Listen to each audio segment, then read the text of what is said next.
Hello, everybody. Welcome to Tadaima, Terrace House Podcast, your weekly companion to your favorite show on Netflix. I'm Robert Scarpanito, and I'm joined here by Daily Wilhelm. Konbanwa. Jack Cepeda.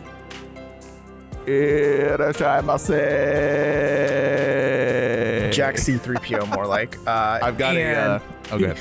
And Colin Sparling. Hello, welcome to the show. Let me do it again. Hold on. What setting was that on? This is the lowest setting. I've got so a he's personal just massager. gonna do personally massage himself the entire episode. Yes. Well, let's not phrase it that way. So Jack has gone so stir crazy, y'all, that he decided to pick up a Hitachi wand. It does wonders for the sinuses. It's kind of crazy. I'm sure they do. I'm sure I hope you wash it before you do that. I've stopped counting the days, but I know we're multiple weeks now of being, under quarantine. And I think it's finally getting to me, guys. I think this is what broke me today. Here we are. The Hitachi wand? Actually, this is helping out a lot, as you can imagine. The wand, guys. Yes. I mean, this is the most amount of human interaction we probably any of us get in Gosh, don't remind me. Yeah, probably. Yeah, this quarantine's killer, but you know what's not killer? Our love for Terrace House and the joy we can spread by talking about six strangers who lived in a house about 4 or 5 months ago, or like 6 months ago. In the before times. Before times. Yes. Thanks for keeping us positive, Robert. I appreciate it. Hey, someone has to. I've got a ponytail on, so I'm just like all fucks not given anymore. I'm just ready to fucking go. Excuse me, We're fucking losing it. It's a warrior wolf tail. Thank you very much. Oh. Yeah, it's kind of like dead center at the top of my skull. Like if you were to bird's eye view me, the ponytail would be dead center on my head right now. Great. Now the show appeals to furries. Yep. It always did, Colin. It always did. Yeah, You said wolf. furries. Now it's a furry show. This week, we're going to talk about episode 27 of Tokyo 2019-2020. I can't be here, much like how I feel every day when I wake up in my house. Get me out of here. So I'm gonna be real with y'all. Like at the beginning of this episode, I seriously thought that this episode was going to end with Rio announcing he's leaving because Rio was not in good shape beginning of this episode. Oh, damn. Yeah. No, he got pretty roughed up, but let's dive into the episode and just work our way there, right? Yes, sir. So we start off with the panel. It's even emptier than it's been for the past 2 weeks because now Yu Tamada, the rugby man, is gone. So we're back down to the five panelists. And the flower. And the flower. Don't forget the flower in place of Tokyo. In this episode, while I was watching it, I was paying specific attention to Shochan in this episode. And he spends most of this episode with this deer in headlights look in his face. He really, he's so quiet this episode. Yeah. I don't know. I mean, he talks a bit. A little bit. bit. Slack, I think. But he's just there, like he's got this existence as pain look on his face. It's like, man, are you okay? Are you doing okay? My observation to him is that he's starting to look a little bit older, a little bit more mature. He's starting to dress a little bit more like a Hunger's Game character, like Capital City character, which I noticed as well, too. It's kind of odd. He's preparing for the future that we all know is happening. Oh, seriously, yes. Yeah, he's That ahead makes of the sense. game. That follows. For the gift of foresight. Same. And Yama also makes the astute observation that he thinks Emi might start falling for one of the other two guys and not Rio anymore, which I think it feels like a little bit of foresight considering what happens in this episode. Yeah. So we dive into the kitchen. We're with Vivi, Tapas, and Kai, all three new members together in the kitchen. And Vivi and Kai share a meal. They cook some frittatas. They cook some miso soup. And the only bit of Tapas we see is that he has to leave because he's going to clean Lily Frankie's house. Dude. Damn. Yeah, honestly, I think the other roommates had the same questions I was asking in my head as soon as he said that. Was like, he makes you do that? Like, you have to do that? Man. I'd really like to see a list of his responsibilities as an assistant. Can it just be anything? Like he's just like, oh yeah, my house is kind of a mess. Tapas, hey, what are you doing this afternoon? You're cleaning my house. Can I have a Tapas, man? I think we all need a little Tapas in our life. He's just so damn loyal. He's the loyal butler. I think wasn't that how he was referred to? Yeah, that's like his persona. Yeah. He definitely gives off that vibe. I wonder if though those were the actual responsibilities put on him, or if he's just overextending. 2 real quick observations while we're here on the scene with Vivi. Was that when she was asked, because she grew up in Germany, she was raised in Russia though, and then Kai asked her if she speaks German, and she stuck out her tongue. She's like, no, I don't speak any German. So you can kind of tell it's kind of like a, oh man, yeah, I should probably learn that at some point in the future kind of thing. But she doesn't speak German right now. And then also, what kind of monster turns the pepper mill counterclockwise with their right hand? That was so weird when she was seasoning the food. It like stuck out to me. It's like counterclockwise with your right hand. Have you been in quarantine for too long? I noticed it. I was like, it's weird. I don't know. I just don't do pepper mill like that. I never in a million years would have said anything about that. No. It struck me as odd. Jack, are you okay? I was distracted by the beautiful breakfast that they made, and I'm not okay. Improper spicing techniques. Yeah, I mean, I guess I'm biased. I lived my life as a left-handed man the whole time. Even as a child, I was a left-handed man. A left-handed man. Yeah. So you were a man as a child. The man-child. So anytime I see someone use a right hand, I kind of just disregard, like, oh, they're not talented. So I just don't pay attention to whatever the right hand does. That's like 60% of the population. Yeah. Or maybe more, actually. I see what you really think of me now. Truth's out there. Great. Great. But yeah, during this little breakfast moment, Vivi says, hey, I also want to take ceramics sometime, which it feels like a little breadcrumb that she later regrets as we get into.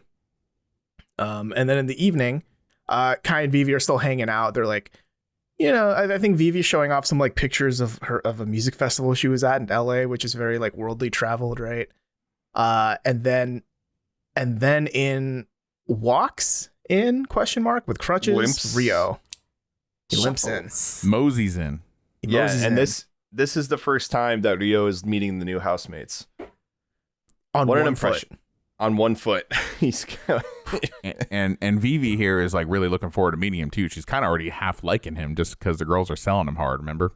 So she's already looking forward to this moment, and it's not like what anyone expected. Yeah, I was freaking out. Yeah, I mean, it's good to hear that he's taking it well. I mean, I feel like, you know, it's just part of the business of being an athlete, right? Like this stuff just happens. Yeah, I remember too. There was a callback to, I think it was the episode before this, or maybe 2 episodes ago, where he was doing electrotherapy on his foot too. So I wonder if he had previous issues with that same foot. But it sounded like this. He twisted his ankle. He came down on it wrong after doing a jump shot or a dunk. I can't remember which. Yeah, in a way, it's kind of, I mean, he obviously did not do this on purpose. Like, no one wants to get injured on purpose. But what I'm saying is, in a way, it kind of helped endear him in the house early on. It brought out, like, everyone's maternal instincts. They all wanted to help him. They all wanted to jump up, help him with water, help him get things. It just kind of, I don't know, was an interesting way, I guess, to see how people were reacting to that, his injury. But he's like actively like resisting being mothered. He's like, no, don't worry about it. And he keeps like getting up, and people are like, stop, sit down, stop. You need to rest. Especially Rest, damn Tupas. Yeah, well, he's about to go and meet him now, and I want to talk about that too. Yeah. Like the shit show just gets dropped in the middle of this scene for whatever reason. It feels very out of place. And then Hana comes down and see her man's in pain. So she offers to like start preparing an ice pack for him, right? And Rio's like, cool, I'll just go put away my stuff in the boys' room. And he hobbles in, gets onto his bed. It's just so dark. And then there's like shuffling in the other bed, and Topaz just wakes up. Good morning. This is is so comical. weird. Because it's like Tapas is like so awkward. He's just like, one of the first things he says, he introduces himself and he says, basically he's like, you're the oldest. You're my mentor now. It's like, You're dude, my it's senpai. not like, it's not like one of the first things you say, I wouldn't think. And then Rio, summarily shuts that down. It's like, we don't have such rigid rules in this house. Just be yourself, please. But it's just like Tapas's first instinct would always be like, well, you're older, so you're the boss now. I'm humbly in servitude of you. Yeah, like we didn't see him come in either, because last we knew he was going to Lily Frankie's and doing some cleaning, and the next thing you know, he's just passed out at home. Yeah, you don't expect him to be there, yeah.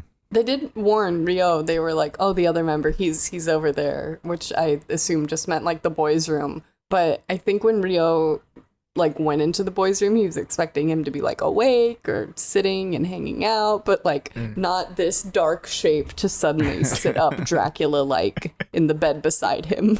He was like the Undertaker coming out of the coffin. Kind of, yeah.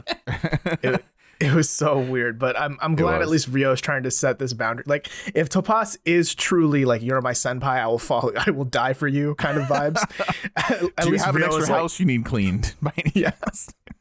At least Rio's like, cool, then as your senpai, I'm telling you to stop doing this whole formal thing. Just chill out. Have you seen an episode of Terrace House? Do you know what you're getting into?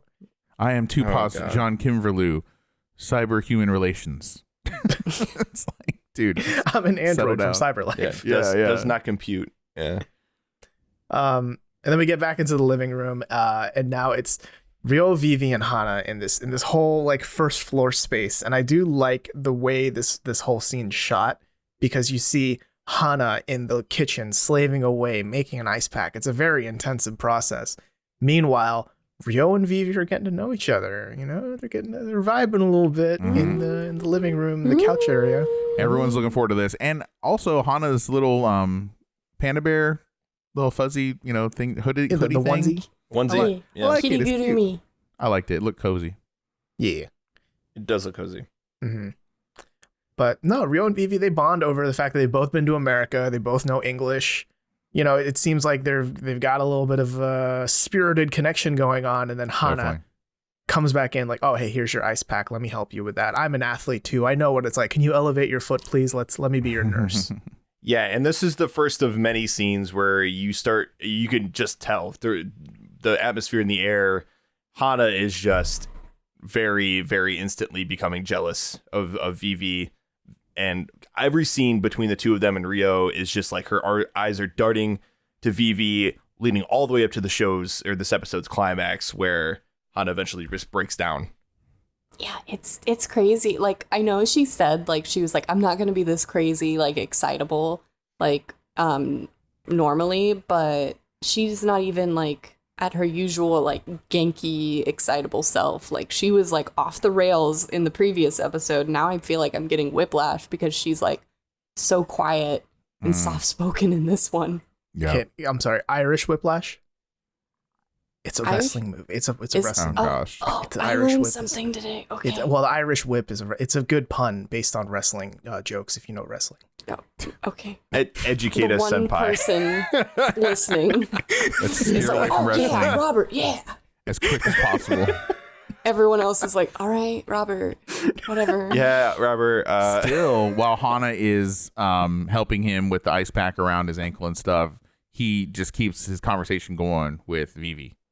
It's like undeniable that there's like some kind of crazy connection here going on, I feel. For sure. I love that Tapas joins this conversation in a very like he registers a conversation's happening. Do I want to be in the conversation? Yes. I must now ask, may I join the conversation? Again, it's just Yes. very Butler, very robotic. He just like walks in, and the first thing he thinks when he walks into any room is just like, okay, is everyone here older than me? Okay, I must bow down immediately.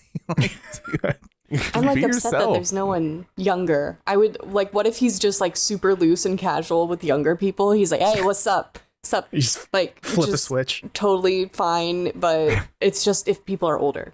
That kinda he's hope this that- ultra orthodox self. I kind of hope that he's like, it all like snaps back when he sees someone younger than him. He's just a total dick to him. Just, like tells him what to do. He's just like getting in all his like inner frustrations out on the younger people. That would be funny. Dude, there's no way he can be this uptight all the time, man. I think there is a way. If you're just so this tightly wound all the time, eventually you're gonna snap. Like, I think his like version of just chilling out is just like the most chill. Like he just seems like a very the way he talks, the way his mannerisms, like his pre entrance interview and all that in the car. He just seems very just low key chill ass dude for the most part. Who likes to burn DVDs. I'll burn you a DVD. Of girls bathing, apparently. Yep. oh boy. Put that on your People LinkedIn pleaser. fucking profile. I can burn Oh DVDs. my god. Only if it's of women bathing, though. Sorry. Dude, I couldn't burn a DVD. You guys have like disc drives that burn DVDs? No. Yeah, who has those anymore? Yeah, I'm going to be real with you guys, though. I really don't remember much of what he adds to this conversation once he does join. He just helps get water, basically. Yeah, that's all he Senpai, does. Senpai, He no. gets Stop, Senpai some Senpai. water. Mm-hmm. The last major tidbit I wanted to point out in this conversation is I think it was Rio who asked Vivi why she joined the house, and Vivi says that she's looking for a long-term partnership. To which Hana, like they cut to Hana, and she's just like daggers staring. Yeah. I wish I could kill someone by staring at them. Kind of vibes. Yes. Hana will remember that. Yeah. Oh yeah. I gotta point out, and this is just a prediction so far, that I think Vivi might have shot herself in the foot there at the same time, because I forget if it was when they were in the kitchen or if they were in the living room, but Vivi specifically mentioned she's like, I want to eventually move to America, like full time. And I can't imagine Rio wanting to when he, put so much effort into trying to be close to his parents. So that might be a deal breaker. Didn't he say? Yeah, but at the same time, isn't he trying to get into the because NBA? Yeah, that's what I was wondering. Wouldn't he want to play pro ball in the States? You would think. Being 5'9", that's going to be tough, not impossible. That's true. But to Daly's point, he did bring up, right, that he picked that team specifically because of the proximity to his family. That's something you can't ignore either. If anything's going to keep you from moving out of the country, it's like wanting to be close to your family and loved ones, I feel like. Plus, if he were trying to break into the NBA, I mean, he already was playing basketball in America, a few years ago, right? Like, you'd think if he wants to be in the NBA, he would have stayed in America there, right, and continued. You got to wonder, but yeah. I feel like they have a lot of chemistry, though, right? They both are kind of westernized in a lot of ways. She takes those monthly trips to LA, it seems like. They both speak English. They have a lot in common here. I feel like chemistry is strong, and Hana can sense the danger. Yeah. Yeah. Her alarm Red bells are alert. going off. Very For fight or sure. flight going on right now. Yeah. I don't know. I mean, you just gotta wait and see. I feel like there's going to be some attraction there between Rio and Vivi, and you never know like what could happen. I don't know, but she also shoots herself in the foot pretty hard later in this episode, I think. I can't remember. You have to remind me when I get there. I don't know. Take us to the next scene, Robert, because I can't remember when it happened. Next scene. Yeah. Sure. So we get a couple scenes here of like Tapas and Vivi and Hana are having breakfast, and then Hana's like, oh, I want to check on Rio, and Rio's in the boys' room. He's on the ground, elevating the foot. It's up on like I think it's either on a chair or a table or something, and she Get a says, nice crotch shot. Yep, way in. I'm glad that's what you were pointing for. I didn't notice that, but okay. Yeah. And Hana says, cool, I'll make you some lunch. Like, I'm going to run to the convenience. Let's make some lunch. Dude, I love this. I will admit to the world and to you three right now, when I am sick or when I'm injured, I turn into a huge baby and I want someone to help me. And I need to be pampered. I need to be cared for. I need to be nurtured.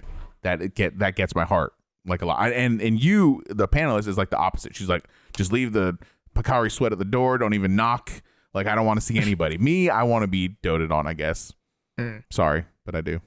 This gave me hardcore deja vu about Risuko taking care of Ruka when he was sick. Yes. It was like the same spot that he posted up in when he was sick and everything. I was surprised though that like I thought she was just gonna pick up food from the konbini, but she's like, I'm making hamburgers. We're doing this.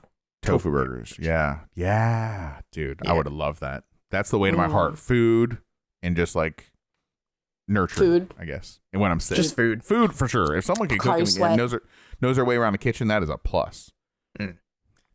So yeah, we're in the kitchen now. Hana's making the tofu burgers, and Emmy's just chilling out on the dining room table and eating some natto and rice.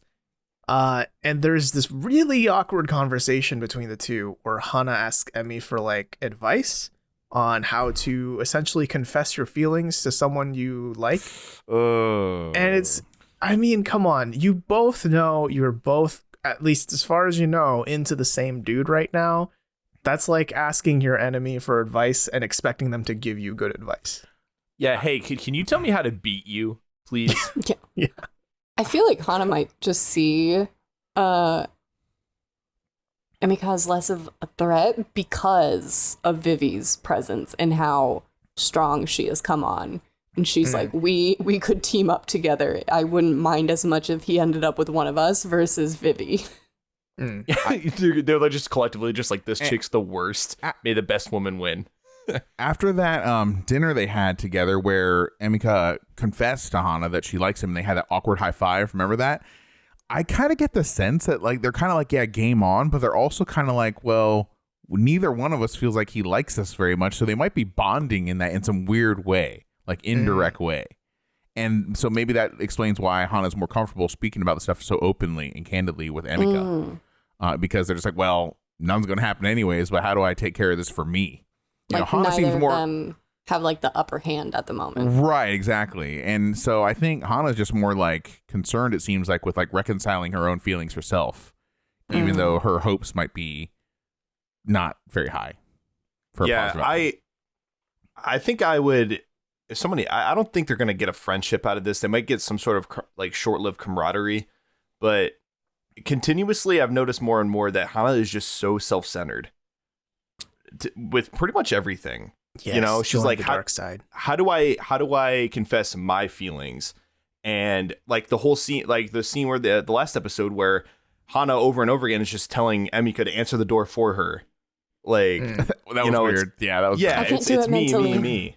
That was right. Mentally, and it's all about me, and she always turns the conversation back to her. I don't know. Hana just more and more is just showing that she's very self-centered.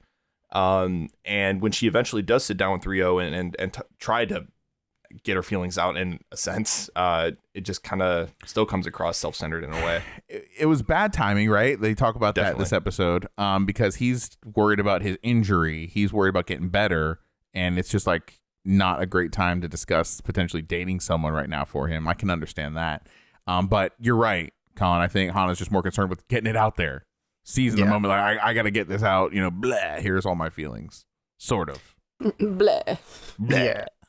For me, it was just, I was really surprised that Hana thought that was a good time for Rio. And for me, it cements that idea that she's pretty self-centered, because as a fellow athlete, I think she, of anyone in the house, should understand what it's like to be injured on the job. You would think. Right? Like what's going through your head.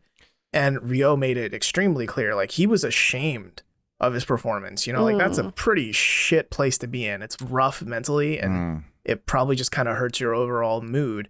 And she's like, that sucks. Hey, I feel feelings for you. Fuzzy feelings. Well, go ahead. Me? Okay. You. Just go, man. You go first, Jack. Go first. Okay, fine. I'll go. But I got a tangent here. So not necessarily a tangent, but a deep thought here. Okay. Rio has said to his buddies, I am not really interested in the girls in the house. They're a little too young. They're a little less immature, or they're a little too immature for me. I'm looking for someone that's a little bit older that I can come to for advice. When he's down, when he's injured, when he's low, when he's expressing he doesn't feel good about his performance and how he's doing with basketball, this was the perfect opportunity for Hana to come in with some good advice to help pick himself up. But rather than that, she squanders this opportunity to really help him mentally and just kind of say, hey, here's how I feel. You know, sorry that you're injured, but I have to tell you this right now.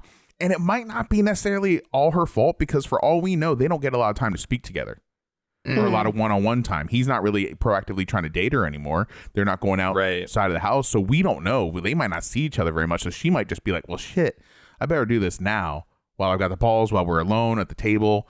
You know, let me put this out there. It was unfortunate timing for sure, but she could have really came through here and given him some really good advice to pick him up. Rather than that, she says, it's sad to see my superhero low and down. You're such a hero to everyone. It's just like, dude, you just sound like such a fangirl with that. That's exactly what a fangirl would say. And she didn't do herself any favors with that interaction, is my thought. Yeah, I'm glad you brought up the superhero thing, because that to me was the perfect example of, you could have done something great with this and instead you ruined it. Because to tell someone like, you're my superhero, like that is extremely flattering, right? Like that could be a very cool ego boost for Rio, right? But then she piles on and is like, but you're sad right now, but you're going through your bad action, you know, like this is not great for your story and this sucks. And I don't know, it's just it didn't feel like she was trying to pick him up at all. It was just like, yeah. Yeah. It It's sucks about her to suck. feelings towards it. She was focused on her feelings about it. Yeah, exactly. So I think to go along with this too, because I would in this scene kind of thinking, like reflecting on it, putting myself in her shoes, right? Because I mean, she's very disheveled when it comes to like getting her thoughts out, and she's made that very clear. And I think there's a lot going on in her head in this particular scene. So I think I think initially she sets out to kind of comfort him, right? And like tell him like, hey, you're a superhero, like, and I don't want to be like take care of you. But in her head, I think she stumbles into the whole talk of trying to express my feelings for you. And she kind of half steps into that. And she's like, oh, I guess I'm doing this now. Why? I'm not shutting up. I'm just going to keep telling him, okay, and you give me this warm fuzzy feeling, which is why you get, hey, like I get a warm fuzzy feeling for you instead of just her straight up saying, I like you. You see what I'm saying? I think she didn't plan on that conversation happening, but she stumbled into it. It just spilled out. Right. Exactly. All my feels, they're there on the table. Sorry. Whoops, sorry. Let me pick those up like they're dice for a fucking game. There's a lot here too in the scene. Like something that has always confused me and still confuses me to this day. I don't know if this is a Japanese culture thing. If this is an Eastern culture thing. I don't get it when someone says to you, "I have warm, fuzzy feelings about you." I think about you. I look forward to seeing you all day. And then the other person, somehow their takeaway is that, well, they didn't expressly say in no uncertain terms, I like you, I want to date you. But they don't get that sense. Of course, if someone's going to tell you, hey, I have warm, fuzzy feelings about you and only you, how is that stopping short of saying, I like you? You know, but then Ryu's reaction is just like, he's just like, yeah, well, thanks or something. Like, it just was so like undefined. No. It was just like left in there. And like, to me, at least in the States, if somebody says anything along those lines, I mean, shit, I think guys are a little bit hyperactive. Like, oh, she sat next to me on the train. This girl wants it. You know what I mean? It's like, we're too we're hyper, like, we think that girls like us too often, where I think in Japan, it seems like people don't pick up the hint or just ignore the hint or just wait for it to be like, well, you have to tell me you like me. And then we hold hands and now we're married. Yeah, you have to say the secret password and then throw some salt over your shoulder. It's like, how do you not know? You know, it was just it was a very unsatisfying ending to this whole conversation. Do you guys get what I'm saying? With you on that. I think I know exactly what you're saying. I think that not only was this bad timing for this sort of conversation, I think he did get that takeaway, Jack, but first of all, he doesn't reciprocate it. And secondly, I just don't think he was in the place to be like, you know, openly acknowledging that sort of thing. All those things, but I think he knows. And he's just not going to, there's not going to be anything that happens there. Yeah. I think, he might be like just being like, oh, okay, and not acknowledging that this is like a greater part of a more meaningful confession of feelings, because he doesn't want to deal with that right now. He's like, unless you're going to come out and be like, hey, I like you, do you like me? He's like, let's just table that for now. I feel really shitty. I don't want to deal with this at the moment. Sorry. Yeah, that makes sense to me. So it just seems to happen a lot on Terrace House where there just isn't any chemistry, and then people just like, they leave it ambiguous because they can, right? They realize that's an option, so they're going to take that route rather than putting themselves out there. Right. I get that. Right. So it's a comfort Definitely wasn't thing. the time for confrontation. Yeah. I mean, you also have to think about like their logistics of it, right? If they do live in that house every day, 7 days a week, like if you were on a third date with a girl, right, Jack, and then you were like, oh, hey, I like you. If it goes south, you can just go to your home. Assume the before times. Let's go back to the before times. Yes. Yes. You're on your third date. You say, hey, I like you. You want to like go steady. And she's like, actually, no, you can go home and play video games and forget it. But in Terrace House, if Hana did that, Rio was like, I'm good. She goes home. And then he's also home, you know, like that kind of sucks. Yeah, his priority definitely is to keep the peace in the house. He doesn't want to make waves. You know, that's why he was so concerned with Emika and Hana making up, because it's awkward in the house if there's a fight. He was very anti-drama. Yeah. Definitely. So let's move on to probably the most anti-drama scene. I love this this whole scene so much. We're in the kitchen and everyone's having a welcoming party, right? This is the Halloween flavored welcoming party where everyone's wearing cute little costume hats. Rio's got a little bow on. That's adorable. It called to him. Phoebe's got the devil horns. It spoke. Yeah. I don't know. It was nice. The food looked good. The whole like squid ink noodles and like the blood punch. And all that. Squid ink looked good. It looked Oh my god. gross. I love how they were like, everyone's teeth is black now. Yeah, everyone's teeth, everyone's lips, just darkness, abyss. Yeah. I loved how Hana called Tapas Patos, and he was Patos. really like, "It's Tapas." That is not my not name. my name. That's not my. It's Tapas. That's like when I was when PUBG was a thing, you know, and like I would talk about it and be like, "What's that name of that game again?" They come back to me and they say, "Like, was it Gupdo?" Like, no, it's not Gupdo. Gupdo. It's PUBG. Hey, y'all want to get on some Gupdo Play tonight? Gupdo. No, it's PUBG, not Gupdo. It's funny. Gupdo. Just remind me At of least that. she had the right syllables, just not the right order. At least she wasn't like the butler or something.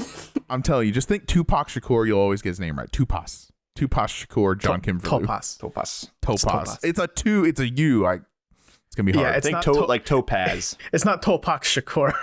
Topak. Or if you're my dad, Tupac Shakur. Oh no, Emika took the Topic no, test. no.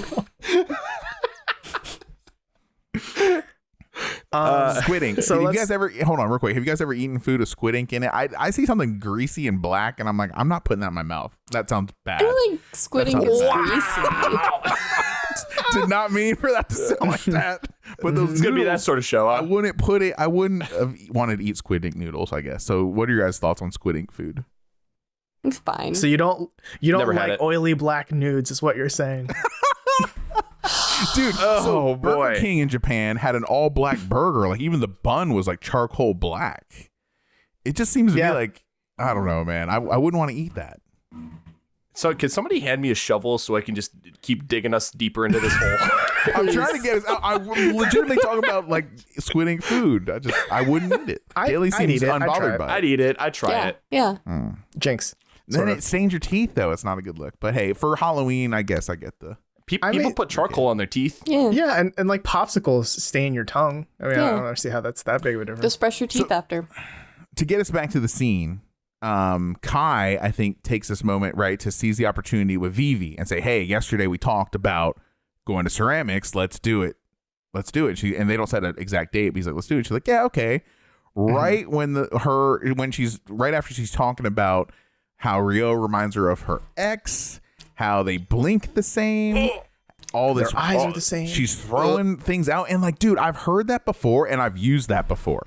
Uh-oh. When you say you remind me of my ex, and whenever I used it in the past, it was always like a way to try and flirt with someone. Like, hey, you're my type. I was attracted to someone that reminds me of you. I'm attracted to you. Is kind of what. Really? In a way, yeah. And Really? This is a long time. This is a long time ago. Okay, yes, but I would do that long time ago. But then I've also heard people say to me, "Hey, you remind me of my ex," and I didn't necessarily take it as a flirt. So, are you I surprised take to it hear as that? an insult. I was kind of like screaming at the TV when this happened. I was just like, you are not only because she shoots herself in the foot by bringing this up, but then she proceeds to blow her entire foot off because she just will not stop. Like, she hit on this for like Mentioning a good minute. it. Yeah. She's Yeah. forward. That's one thing. She's very forward. She Like- wants what she wants. I mean, maybe this just speaks to the kind of relationship I had previously, but I would take it as an insult, or at least I would figure that's weird because it's like you guys broke up for a reason. Like, sure, there were parts about like him that you liked, but do I remind you of the good parts or the bad parts? Right. Right. I think the main takeaway here is that different people use that different ways. So it can be meant as a compliment. It could be meant as an insult. You just can't assume what they mean by that. But I think here clearly Vivi's using it as a way to flirt. 100%. But he's very perplexed as to why she's saying this to him. He's like, what? Why? What does that mean? Didn't say I when like- someone compares you to your ex, it's embarrassing. Right? Yeah. Yeah, he was like, it's really embarrassing. I love how he was like, there's not many like droopy-eyed guys like me, so I'm surprised. Yeah, they're all part of a club. They have like a little Facebook group. Oh, the yeah, droopy-eyed yeah. guys. Card-carrying I member. think here Yeah. he's very clearly attracted to her physically. I think there's because he keeps especially when Kai is asking her out, it cuts back to Rio, and he's like, like listening. He's like, oh shit, she's going on a date here. This girl's cute. I better do something. I feel like is kind of the gears spinning in his head. Yeah. I think my worry with this is I agree with Jack in that I think Vivi is totally using this as a flirt tactic, right? But in the same way that Colin's been saying, she's taking it a little too far. Because when you say, hey, you remind me of your ex, it's like, oh, okay, cool. So like you were attracted to someone like me, you might be attracted to me too. That's pretty cool. Yeah, you have his eyes, the way they're droopy. You have his blink. You have all of his mannerisms, actually. And when you get to the point where you see mannerisms, you're all like, I guarantee you're projecting. You know what I mean? Like, because at that point you're saying like Rio is my ex, or like is basically the embodiment of my ex, right? Yikes. And that is kind of scary, because if they did start dating, or at least the courtship process, she's always going to be comparing him to her ex, no matter what. Yeah. Also, I don't really recommend that as an effective way to flirt with somebody. Okay. But it is like a low hanging fruit. It is like an easy way to do it.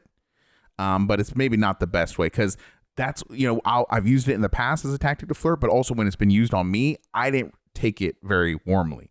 Because of that same reason you're talking about, Robert. Like, I don't want, if I were to date somebody, I don't want to be thinking in the back of my head like they're constantly comparing me to this other person. They're reminding me of this other person. Like, focus on me. I'm my own person. Right. I'm nothing like them. Even though you think I might be like them, that has no bearing here. You don't So that's why it would bother me. Yeah.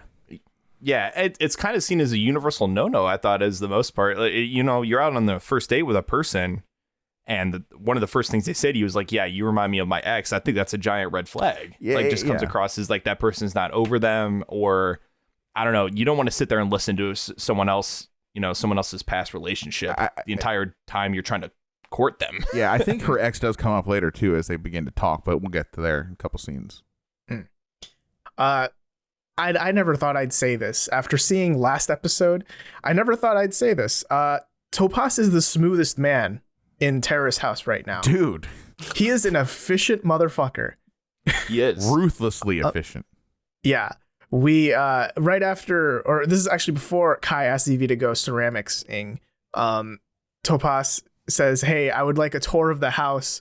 And he, I guess randomly, I don't think it was randomly, but he picks Emmy and says, hey, can you give me a tour of the house, like the playroom specifically, right? And they go up to the playroom, and then there's silence. And then Tapas just says, I'm a shy person. And they talk a little bit, and Emmy's like, oh, I'm kind of shy too. And then there's another silence. We should get dinner sometime. It's so efficient. It was like the baseline interactions you need to get a dinner date with someone. I was really happy to see just how much he seizes the initiative. He's like, of all the guys in the house, he's seizing initiative here. Gets her alone. They've got a drink. They sit there quietly. And it was awkward, though, because they had that silence. And she's like, well, we're both introverted, so how do we navigate this? Emika said. And then he was just like, well, I like quiet moments like this. And there's something to be said about that. There's like a famous quote in Pulp Fiction, too, where it's nice to just sit there and be quiet with someone and not worry about filling up the dead air. I'm not really that kind of person, though. I feel like I almost have to fill up dead air, but at least I know that about myself.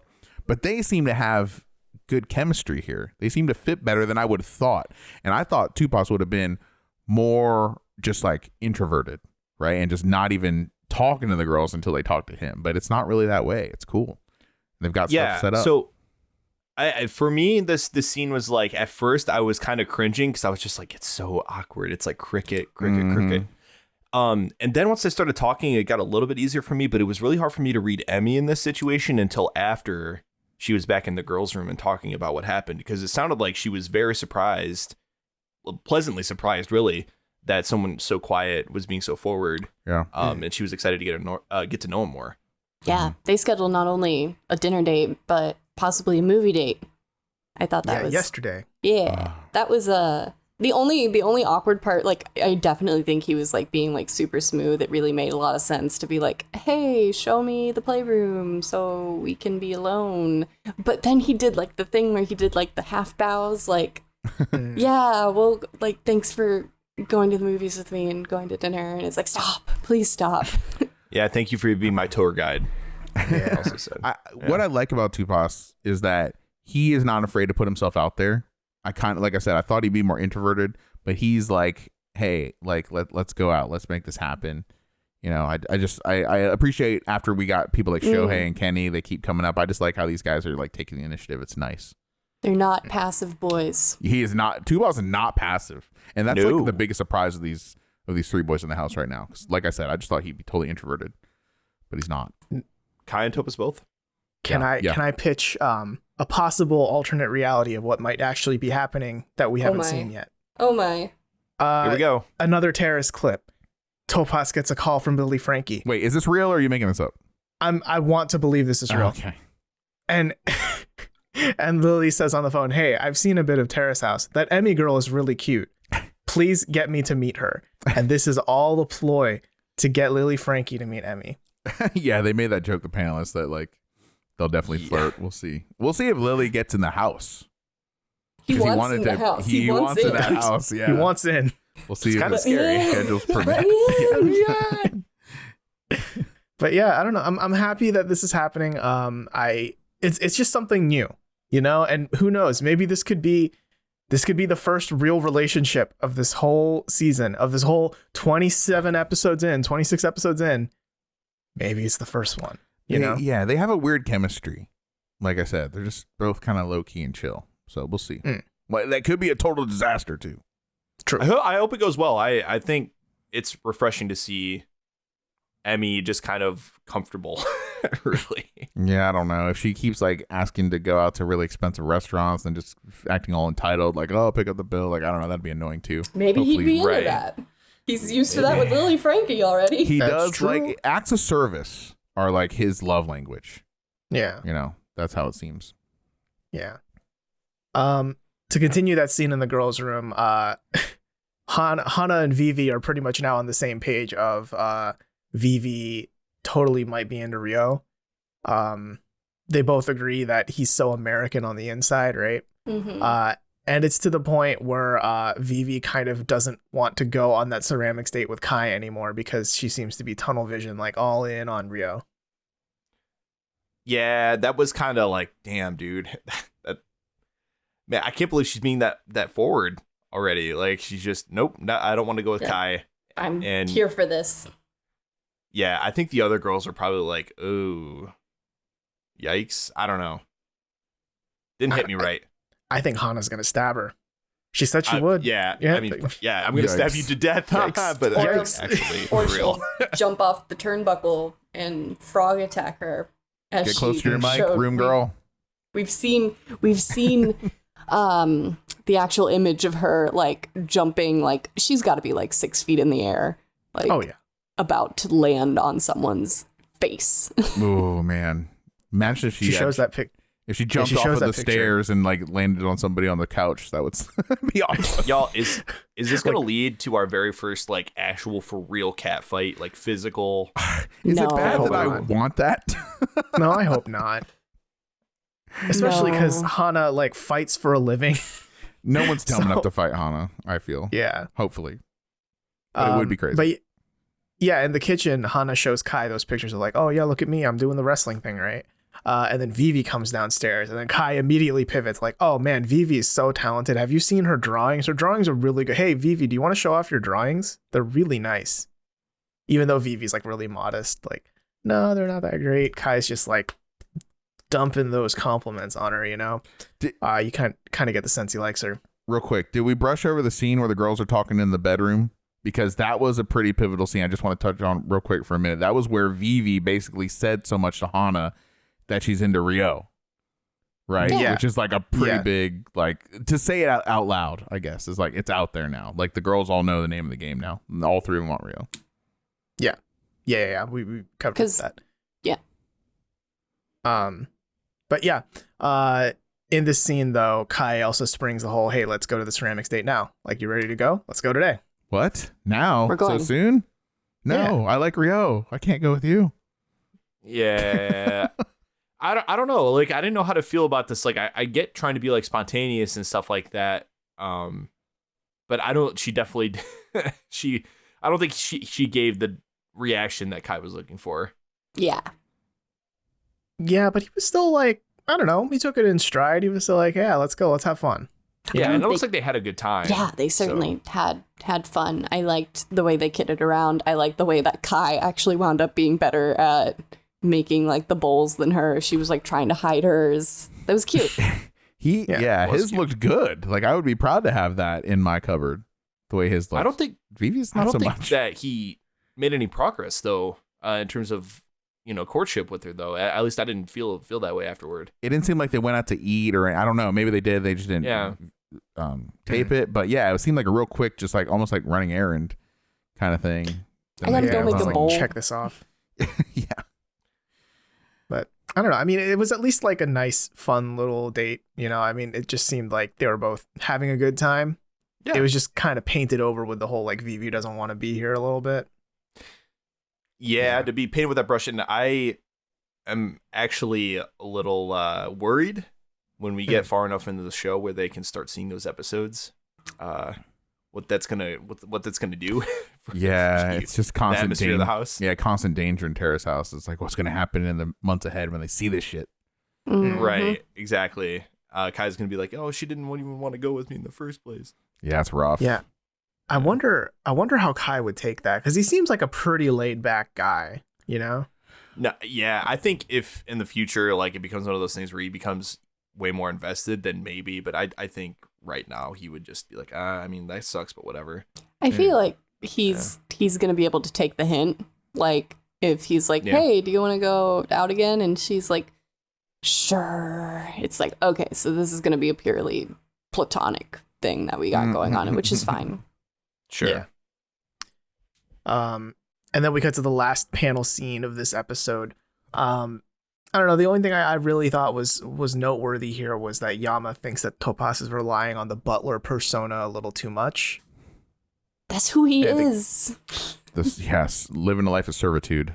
It's his job. I just want to crack that shell, man. I want to see him open up a little bit. We still don't learn too much about him in this episode. Him personally. But we learned that he's assertive. That's true. We learned he's into Emika. Yeah. That's true. Just I want more Tapas is what I'm saying. Yeah. More Tapas. More Tapas. More Tapas. Do you think remember, like, I think it was the end of last episode when Kai and Tapas were talking about who do you like? And Tapas was like, oh, you first. If Kai had said Emika, do you think Tapas would have the gall to stick to his guns and still go for Emika? Or did he maybe go for Emika because Kai's into Vivi and he didn't want to step on toes? Dozo. Yeah, I could see that. I could see that being in his nature. But I mean, based on what we know but based on what we know from this episode, it definitely comes across that Emika is more his type. Yeah. Way more than Vivi is. That's true. Seems like they have a weird chemistry, like I keep saying. Yeah, I want to see more of I just want to see more of them together. He's more and more reminding me of Uchi. Because Uchi, they have that weak kind of sunken chin. They're tall, they're skinny, they're kind of low key. They're, seemingly sensitive, but then also strangely assertive and inexperienced when it comes to women. That's the vibe I'm getting. I'm totally getting Uchi vibes. More so than with any other member of Terrace House. You better watch his meat. Yes. Protect your meat, sir. Meat, boy. Yes. Are we going to get a Tapas week in the next few days? He would totally be like, well, since you guys were older, I'm glad you ate that meat. That was actually going to be for you in the first place. Yeah. Yes. Let's go to the last scene here. This one's a fucking doozy. Yeah, it is. Oh, the drama is starting to bubble up. It is starting to stir. Wow, it's gonna simmer. So we're in the kitchen. It's Rio, Kai, and Vivi, right? And then Hana walks in, and they all have dinner together. And after dinner, Rio is like, "Cool, I'm going to now do the dishes." But remember, he has, a little bit of a leg problem right now. So Vivi's like, no, please let me do it. And Rio's like, no, please let me do it. And it's very insistent. And then it develops into this little flirty thing where they're both like, no, come on, let me do it. And she like booty checks him and like pushes him away from the sink. I don't know. And then they play Rochambeau for it. Yeah, it's very playful. And then eventually they settle on like, okay, Vivi will dry and Rio will wash. Dude, this was a masterclass in flirting. Oh my gosh. I was starting to get like weird fuzzy feelings, like just putting myself in a real situation. Like, man, I don't know. It would have been cool. It must be cool to have a girl that, pretty, like flirting with you so hard, I guess. Hana's noticing. Yeah. Oh, I think this is Hana's noticing. This is one of the most straightforward scenes of flirting I've ever seen in Terrace House. Like, very straightforward flirting. Oh, yeah. It's It's interesting. It's They're because both they're American-ish. they're westernized. I feel like you don't see this outwardness really come out, and the old rugby player was saying that as well too. That it's just not really like the Japanese way to be this forward, and so it's at least a way I can relate to. It was cool. I don't know, but I was definitely getting vibes like, wow, they are going to mac down soon. I kind of like the way too that Rio like almost calls her out on it, and I don't think that this is necessarily like a negative or a positive toward like his feelings toward the flirting, but I love that you have it in verbatim in the notes, Robert. Why is your right shoulder so sexy all of a sudden? Because she like does like she has like a wide neck sweater and she just like lets it fall down her right shoulder. Why? And then you can see the bra strap. It's like this baby blue bra strap. And it's just like, yeah, well, that's a good question. That is very flirty. And so I have a question for you guys. Is that flirty? I know in this context it's flirty, but is it flirty? Okay, so this is what happened. I had to drive down to San Antonio. This is years back, right? And I had to go with one of my coworkers, okay? And she had her shoulder out there like that the whole time in the passenger seat. And while I'm driving, I'm like, this is semi-distracting. Like, why are you? I was wondering the same thing that Rio was wondering. Like, why is your shoulder all out there right now? And I just drove. I was like, it was somewhat distracting. So, like, was that a flirt?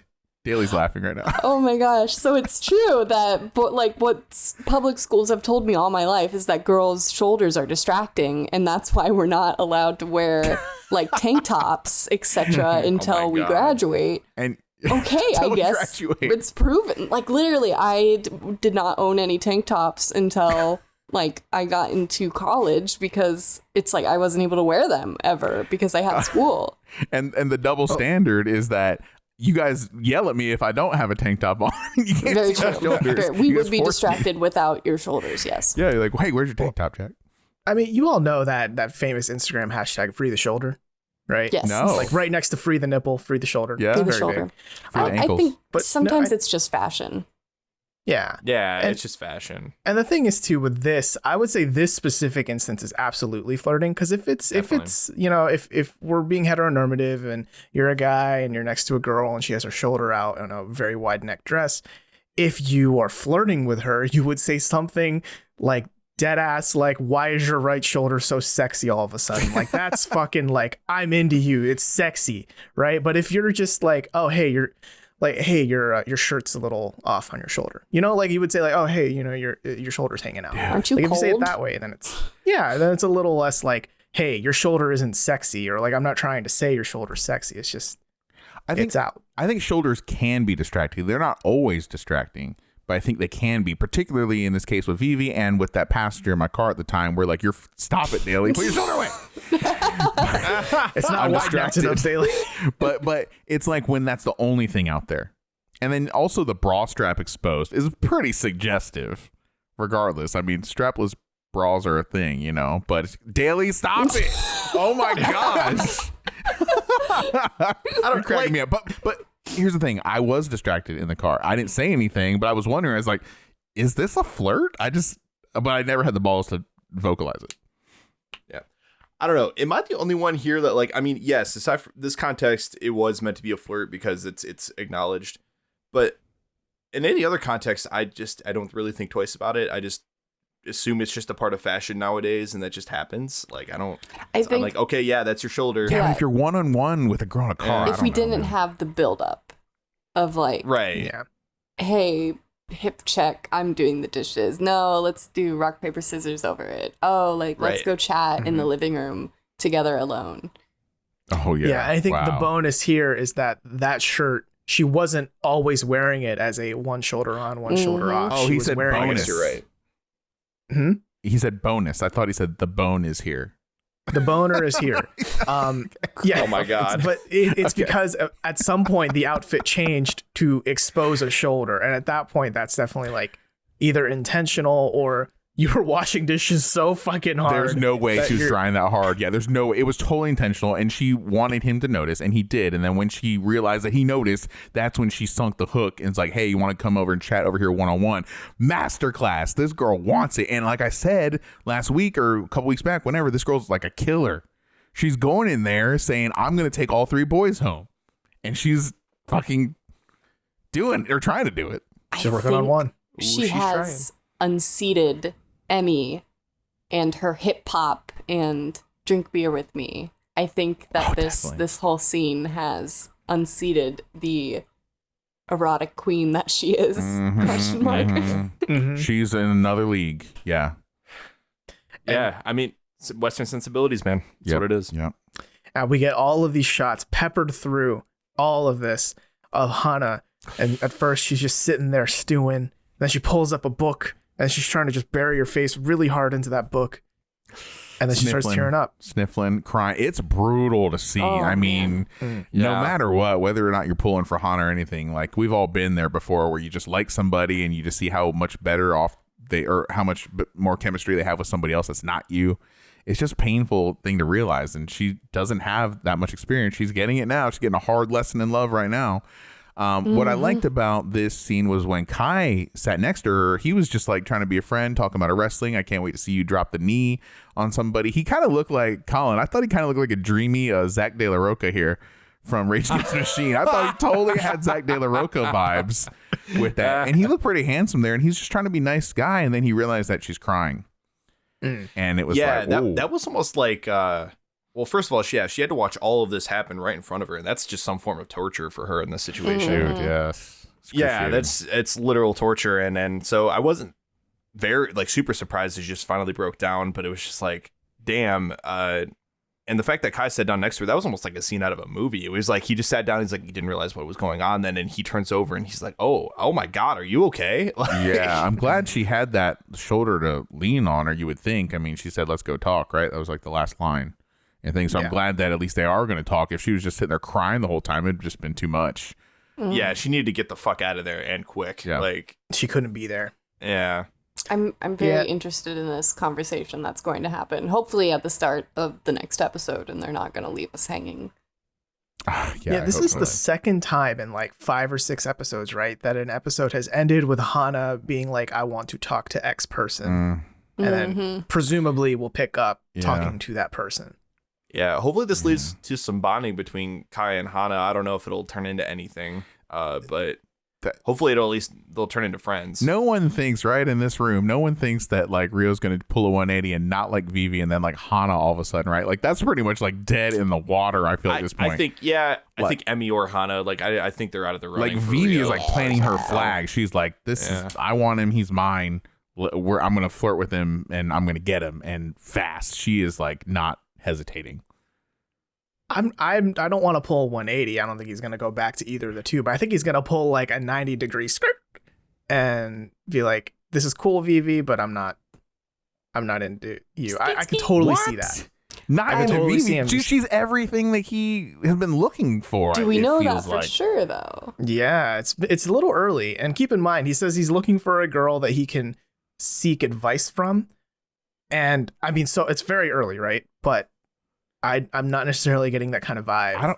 I am. He's talking about her sexy shoulder. They're definitely going to flirt like crazy. At this point in the season, I don't know how. This seems like this is the hype train right now. This is going. They might mac down.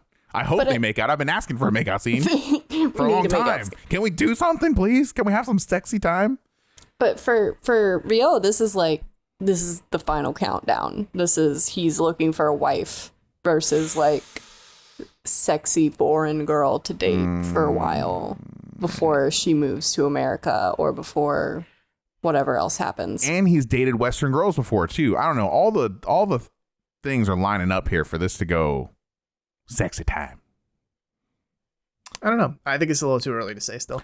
Yeah, it's definitely too early to say he ain't gonna like her. But 100%. I do agree with you, Jack, in the terms of I think it's Vivi or nothing.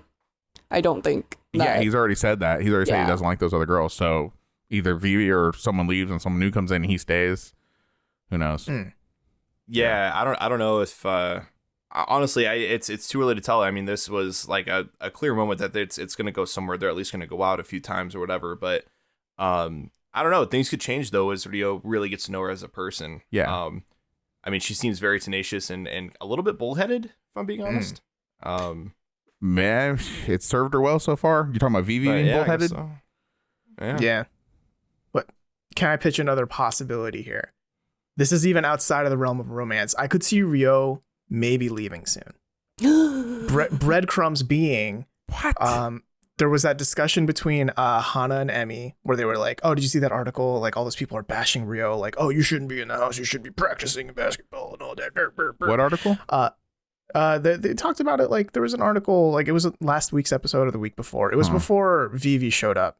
And they were talking about how there was an article where Rio's team announced he lives in Terrace House now. And then a lot of the comments on the article were, you should not be distracted by bullshit. Well, yeah, I remember. TV. Yeah, I mean, if you're going to be in the Olympics, Yeah. there's a lot of distraction there. Right. Especially if you're going for the Olympics, which at the time of that recording was still happening, right? So I could totally see this injury being the, See, we told you phrasing, so. Your the mind's not in straw it. that broke camel's back, right? Where he's like, damn, being in Terrace House is distracting me. That's the reason I got this injury and I can't. Like, I should leave soon so I can properly focus. I think this episode, if anything we take away from Rio from this single episode we're watching and talking about right now, is that he's into her. He was listening when Kai was asking her out. He seemed somewhat concerned. He's talking about her sexy shoulder. They're going to talk one-on-one. I think he's like just at the bottom of the first hill of the roller coaster of falling in love with Vivi right now. It's way too soon to say this roller coaster sucks. Like they're on the up, so I think next week, obviously, hopefully it picks up where we left off. I mean, definitely I think Hana and Kai will hopefully be talking. We'll see what they're talking about, but hopefully we also get to see some of this flirting between Vivi and Rio. That would be interesting to see. Yeah, and I will say if fireworks happen between Rio and Vivi, I think that could be a big reason why he continues to stay at the house. I think to Robert's point, though, that's why I said at the top of this episode that I thought I can't be here was talking about Rio, because we see at the beginning of this episode, I mean, Rio seems pretty downtrodden, right? Yeah. Like, he's not in a good place, and I think he was to the point where he was starting to think that, like, yeah, I think Terrace House is becoming a distraction for, the work I want to put in on the court and things like that. So I think if things between him and Vivi don't turn into a thing, there's a very real chance that Rio could leave the house and focus on basketball. I think the fireworks, I think the fuse is lit now. I think we're about to see it pop off, but I was getting fuzzy feelings when I saw them flirting. When she did the little hip check thing, I was like, whoo, already touching physical contact. Yeah. Hips don't lie. There it is. Yep. But yeah, I think that pretty much puts a pin in this episode of our little coverage on T20. Okay, I'm just gonna say this. We see a lot of our comments on YouTube and on Discord and all that, and of course we read every single one, so don't fret on that. And all of y'all are like, yo, part 3 gets fucking lit. It pops off. It's the best Terrace House season ever, almost, maybe. I'm excited. I gotta say, y'all got me very excited to keep trucking through these episodes. They're setting up a lot of pins to be knocked down. There's a lot of potential for shit stirring and drama. There's a lot of potential for relationships right now. I mean, the door is completely open for this to just go off and for a lot of shit to go down. My main worry coming up in these next few episodes is like how ugly, if at all, is going to get between the 3 girls. How desperate is Hana going to get in her pursuit of Rio? What are they willing to do and not do? Is there going to be backstabbing? Is there going to be cat fighting? I just wonder. I hope that's not the drama that people are talking about. I hope it doesn't devolve into that kind of show. It would make for good TV, but also I just don't want anyone to like really lose face in that way on the show, and just go down to the lowest common denominator. But all we're hearing is like how good part 3 is, so it's making it very hard, particularly in quarantine, to have to wait. It's rough. Yeah, same. But we're glad that you're all binging it. I mean, by now, most of you are probably done. So that's exciting. I'm pretty Please sure. don't spoil it for us. Don't spoil it for us. But if you have any questions, comments, or concerns, you can email those things to us at questions@terracehousepodcast.com. We'll be back next Tuesday with our coverage of episode 28, Starving for Affection, which is very optimistically titled. I think nothing bad will happen in that episode at all. This has been Tadaima. Thanks for listening. Itakimasu.